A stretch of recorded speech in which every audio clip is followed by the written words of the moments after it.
Assalamualaikum warahmatullahi wabarakatuh. Perkenalkan, nama saya Nidya Eka Arianti, NIM 2024-1023 dari kelas Data Minisi. Pada kesempatan kali ini, saya akan mempresentasikan tugas pada materi praktikum 6, yaitu tentang K-means clustering.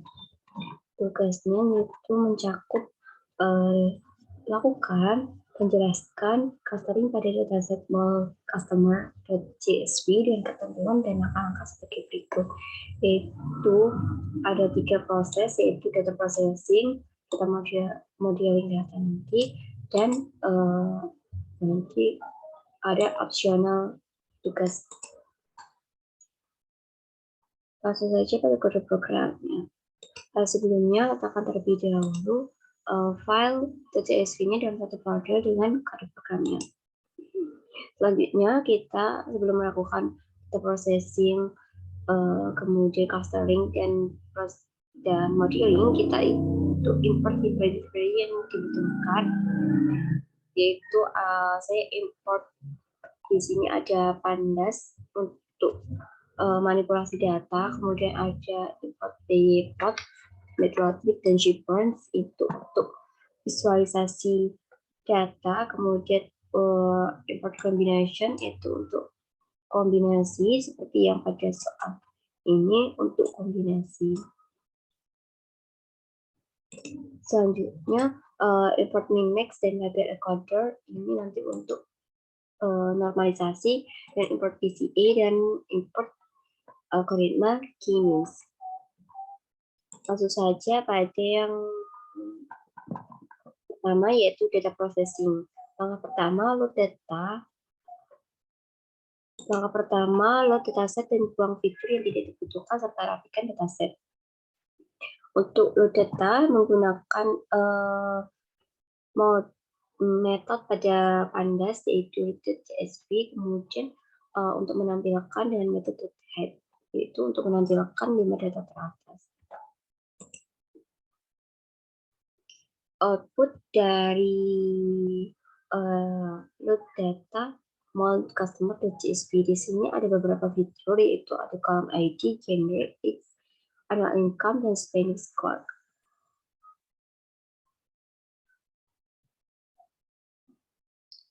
Di sini terdapat fitur yang perlu dibuang, tidak dibutuhkan nantinya, yaitu ada fitur customer ID. Kenapa ini dibuang? Karena kan fitur customer ID ini mengandung value yang nilainya itu unik, jadi tidak diperlukan untuk clustering nantinya. Jadi untuk membuang fitur customer ID itu dengan metode drop, kemudian nama kolomnya.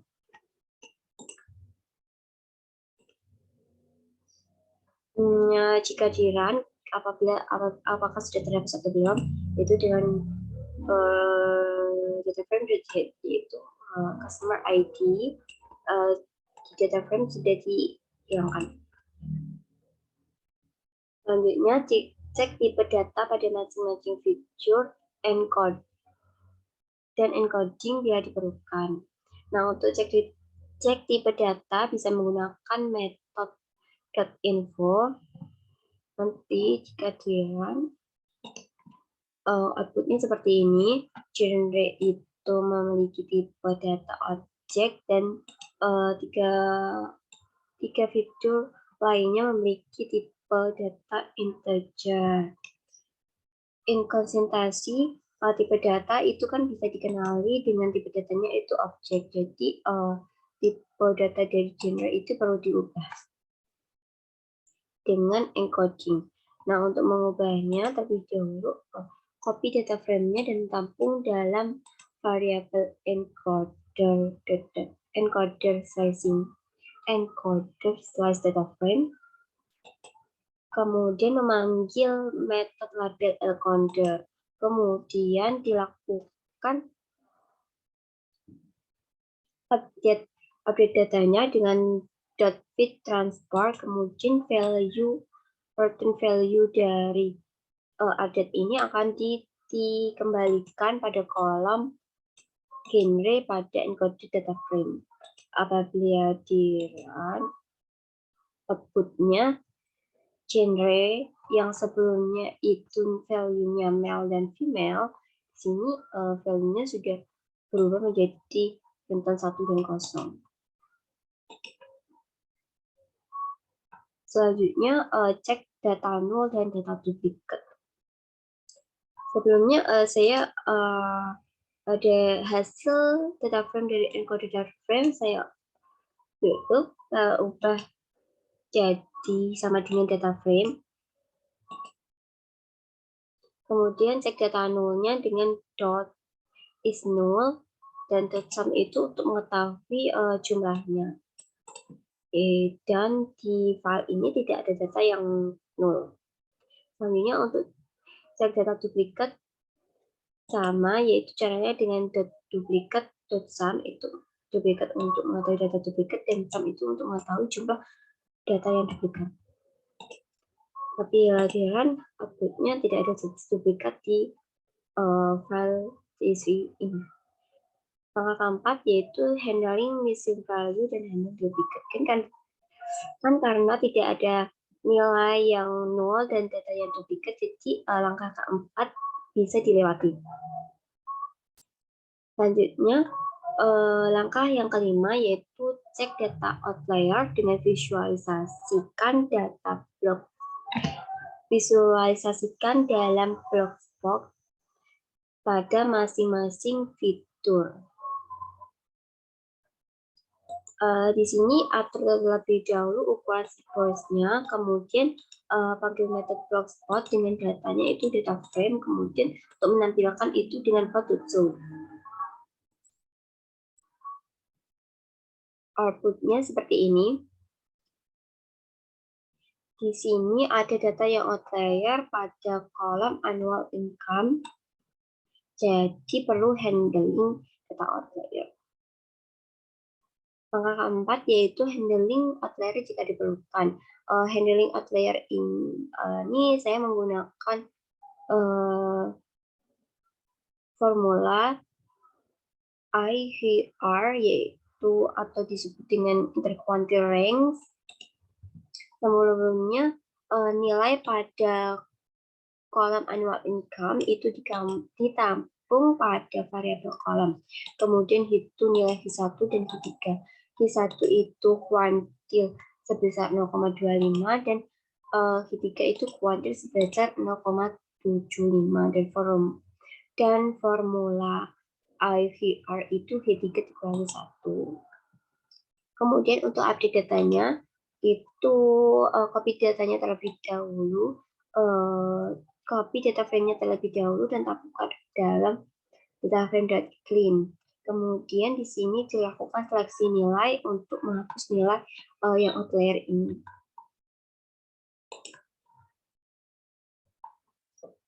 Nah, untuk mengetahui apakah sudah terhapus atau belum, kita bisa run untuk menampilkan blogspot-nya lagi. Nah, di sini sudah ada data yang outlier pada kolom annual income. Langkah selanjutnya yaitu visualisasikan korelasi antar fitur dengan visualisasi heatmap.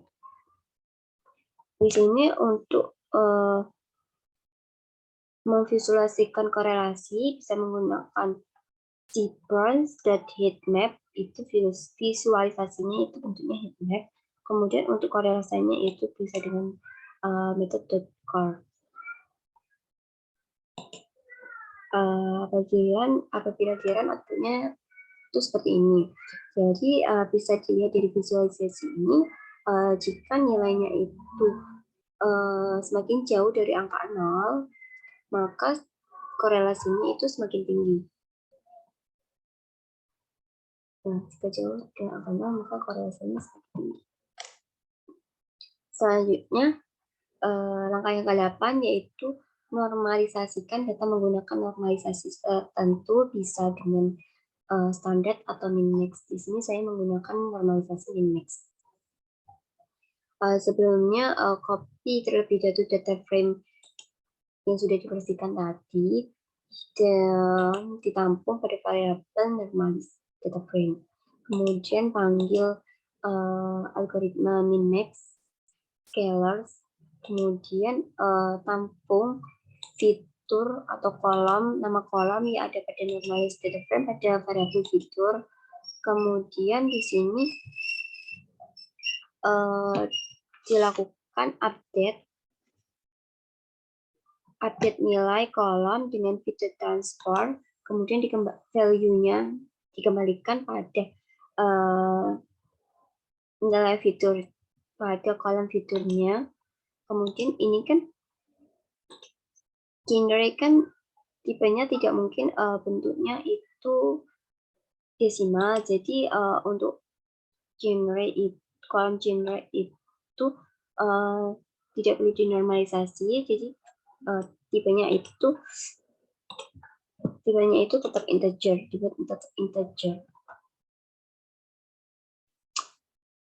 Dan apabila ditampilkan outputnya di sini seperti ini. Normalisasinya itu dengan min-max itu jadi rentan nilainya output yang dihasilkan itu juga antara 0 range 0 sampai 1.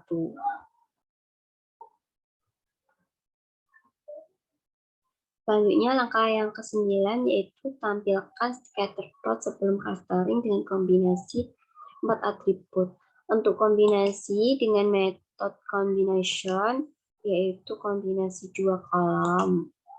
Kemudian dilakukan iterasi dengan kombinasi fitur yang sudah ditentukan pada sebelumnya.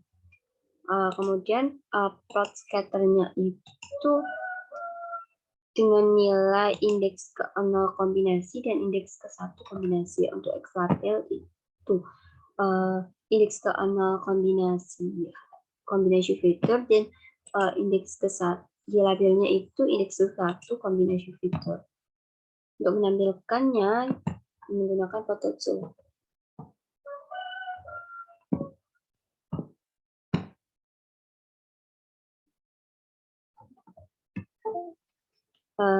Selanjutnya siram.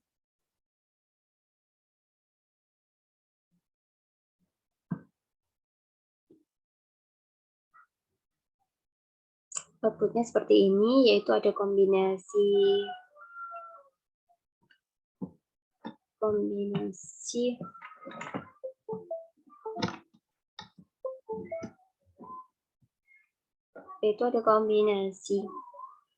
fitur generation age, ada kombinasi fitur generate dengan annual income dan fitur generate dengan spending score.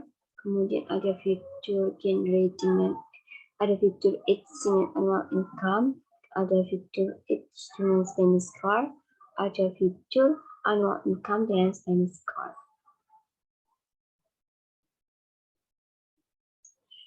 Selanjutnya pada proses modeling, yang pertama, langkah pertama itu clusterlah dataset dengan nilai K3, 4, 5 dengan atribut annual income dan spending score.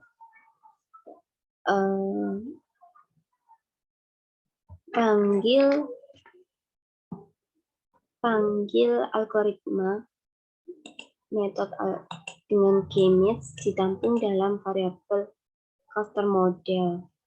Kemudian data frame yang digunakan yaitu data frame yang diminta dengan atribut annual income dan spending score. Kemudian dilakukan iterasi pada nilai 3, 4, dan 5.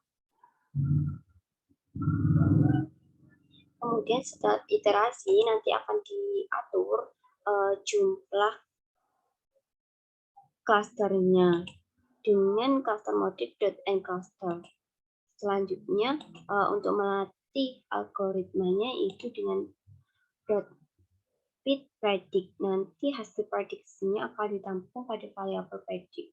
Kemudian kemudian ditampilkan scatter plot-nya dengan atributnya itu annual income dan spending score. Kemudian si sama dengan red itu untuk pewarnaannya itu sesuai dengan prediksi sebelumnya.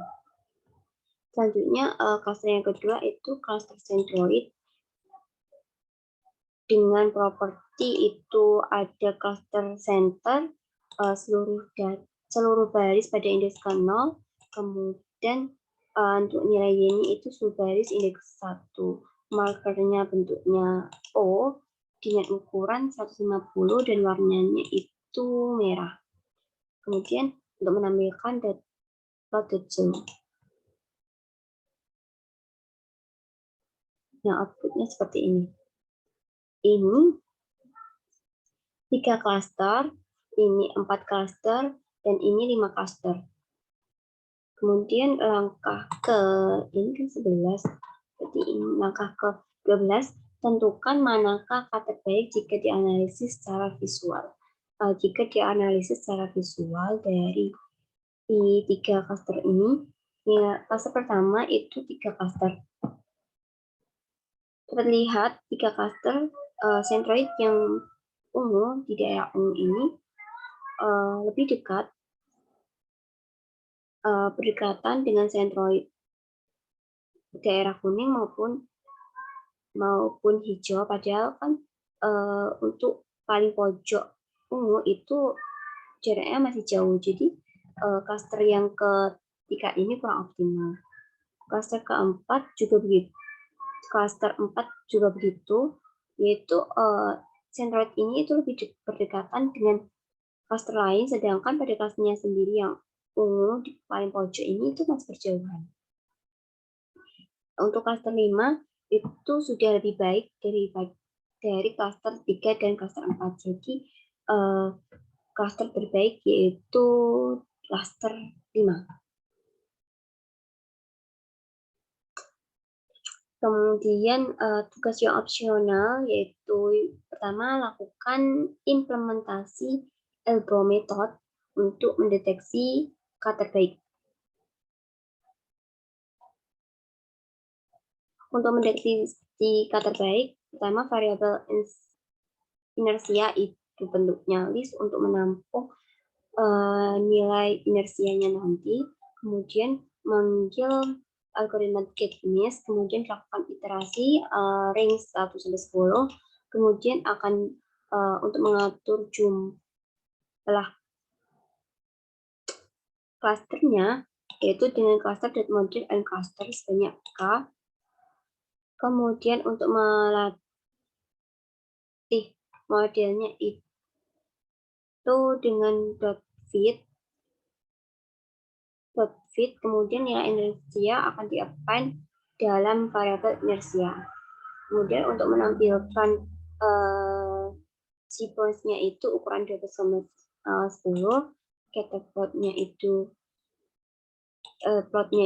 range-nya itu nilai X-nya itu 1 sampai 10, kemudian nilai Y-nya itu nilai inersia.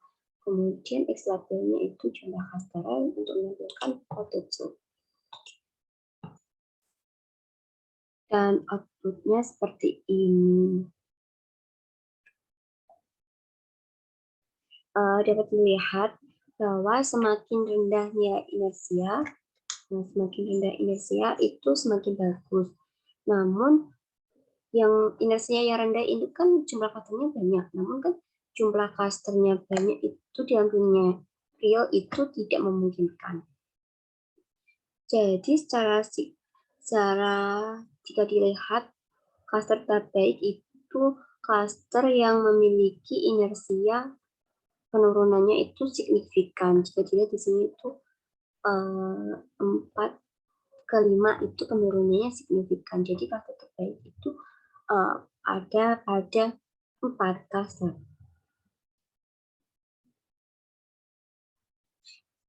Selanjutnya, lakukan PCE untuk fitur reduction dari seluruh fitur menjadi 2 fitur. Sebelumnya, panggil metode PCE dengan fitur yang diinginkan, yaitu 2 fitur. Kemudian,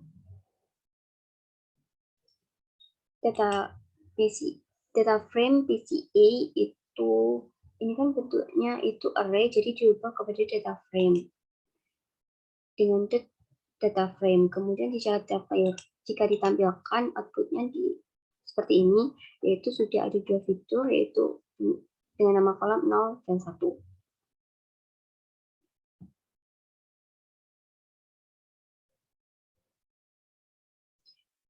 Kemudian untuk menampilkan scatter plot-nya, yaitu nilai X-nya itu indeks 0 dan nilai Y-nya indeks pertama.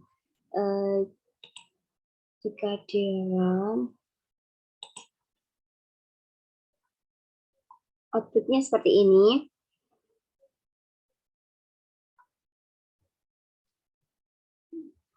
Selanjutnya untuk menentukan kata terbaik itu menggunakan plot range 1 sampai 10, kemudian nilai Y-nya itu inersia didapat dari ini ya, dari iterasi ini yang sebelumnya ini. Kemudian di run. Nah, outputnya seperti ini, outputnya mirip yang atas. Jadi klaster terbaik itu kan 4 menuju ke 5, jadi klaster terbaik 4. Kemudian untuk menentukan klaster terbaik kan ini kan untuk mengatur jumlah klasternya kan sudah diketahui klaster terbaik kan 4.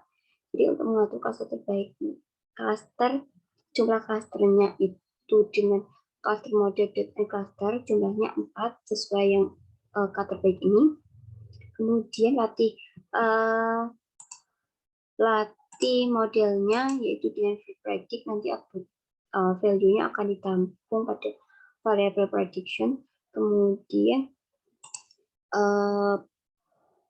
scatter plot dengan nilai X itu indeks ke-0 dan nilai Y itu indeks pertama dengan warna nanti sesuai prediksi pada sebelumnya, sesuai prediksi ini tadi.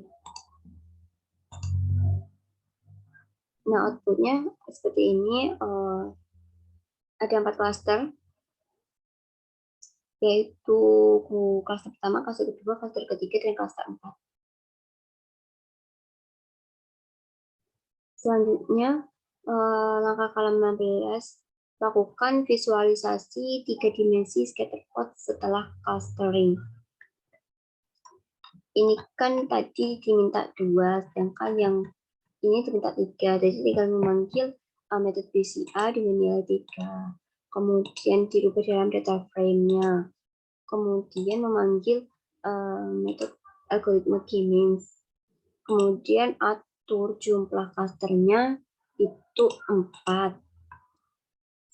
Kan ini setelah cluster, jadi jumlah clusternya itu 4. Kemudian prediction clusternya itu dengan cluster mode that fit predicts. Kemudian untuk menampilkan scatter plot 3 dimensi itu dengan mengubah action projection sama dengan 3 dimensi. Kemudian scatter plot-nya itu nilai X itu indeks ke-0, data frame PCE 3 indeks ke-0, nilai Y-nya ini indeks ke-1, dan nilai Z-nya itu indeks ke-2 dengan warnaan. Itu sesuai dengan si predicts. Untuk cluster kedua itu centroid-nya sama, yaitu untuk nilai X-nya itu seluruh garis indeks ke kolom ke-0, nilai Y-nya itu garis indeks ke-1, dan nilai Z-nya itu seluruh garis centroid indeks ke-2. Markernya itu bentuknya O dengan ukuran 150 dan warnanya itu merah. Untuk labelnya itu saya beri nama fitur 0, fitur 1, dan fitur 2. Jika di run, outputnya seperti ini.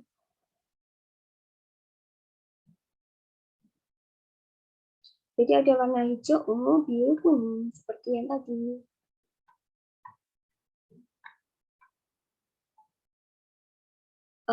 Mungkin sekian yang dapat saya sampaikan, kurang lebihnya mohon maaf. Wassalamualaikum warahmatullahi wabarakatuh.